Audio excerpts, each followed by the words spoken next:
আউযু বিল্লাহি মিনাশ শাইতানির রাজিম। বিসমিল্লাহির রহমানির রহিম। উপস্থিত আজকের এই মানববন্ধনে আমার প্রিয় শিক্ষার্থী ভাই ও বোনেরা, উপস্থিত কালীবাড়ি তথা মৎস্যপাশা এলাকাবাসী, সবাইকে আমার ব্যক্তিগত পক্ষ থেকে ও বাংলাদেশ জাতীয়তাবাদী দল বিএনপির পক্ষ থেকে শুভেচ্ছা অভিনন্দন। প্রিয় এলাকাবাসী, প্রিয় মুরব্বী, প্রিয় বড় ভাই, প্রিয় ছোট ভাই ও বোনেরা, আপনারা জানেন দীর্ঘদিন কালীবাড়ি তথা বসবাসী একটি যন্ত্রণার মধ্যে দিয়ে দিন অতিবাহিত করছে।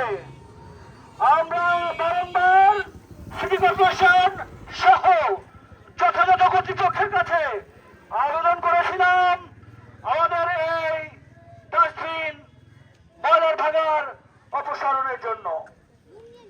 আর যখন কেউ আমাদের এলাকায় আসে তখন তাকে এই ময়লার ভাগার অতিক্রম করে তারপর এলাকায় ঢুকতে হয়। একটি সভ্য সমাজে, একটি সভ্য সমাজ ব্যবস্থায় কখনো এটি কাম্য হতে পারে না।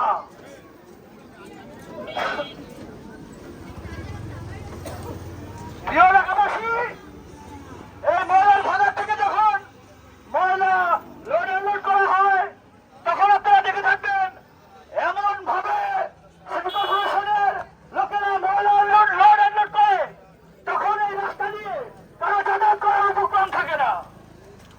অতএব এলাকাবাসীকে সাথে নিয়ে, এলাকার শিক্ষার্থী সমাজ, শিক্ষার্থী ছোট ভাই বোনকে সাথে নিয়ে আমরা সিটি কর্পোরেশনকে হুঁশিয়ার করে বলে দিতে চাই, অবিলম্বে এই ময়লার ভাগার এই কালীবাড়ি দিঘির পাড় থেকে অপসারণ করে সুবিধাজনক স্থানে এবং যথাসময়ে ময়লার অপসারণ করতে হবে। কথা আরেকটি বলে দিতে চাই, এখান থেকে ময়লার ভাগার অপসারণ করে আরেক জায়গায় স্থাপন করবেন, কিন্তু ব্যবস্থাপনা এমন হতে হবে যেন সেখানেও গন্ধ না ছড়ায়, সেখানেও এলাকাবাসীর কোনো দুর্ভোগ না পড়ে। কারণ আমরা সিটি কর্পোরেশনবাসী কথায় কথায় চলতে চলতে আপনাদেরকে ট্যাক্স প্রদান করি, আপনাদেরকে কৃষক প্রদান করি সহ সবকিছু প্রদান করি সেবা পাওয়ার জন্য।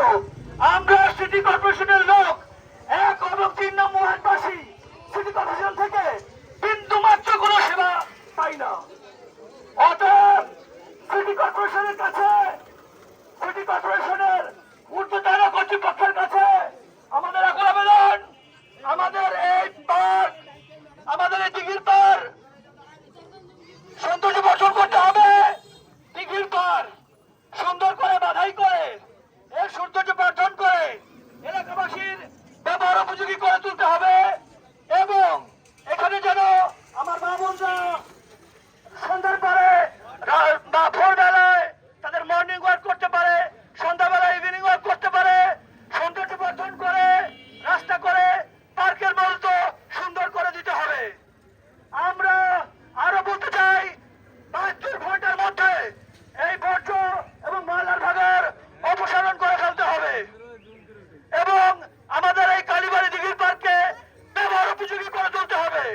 এবং আমি এলাকাবাসীর কাছে আবেদন রাখতে চাই, আপনারা কেউ এই দিঘির পাড়ে ময়লা বা আবর্জনা ফেলবেন না, দয়া করে আপনাদের কাছে এটি আমার বিনীত অনুরোধ রইল। অতএব প্রিয় এলাকাবাসী, আমি এখানে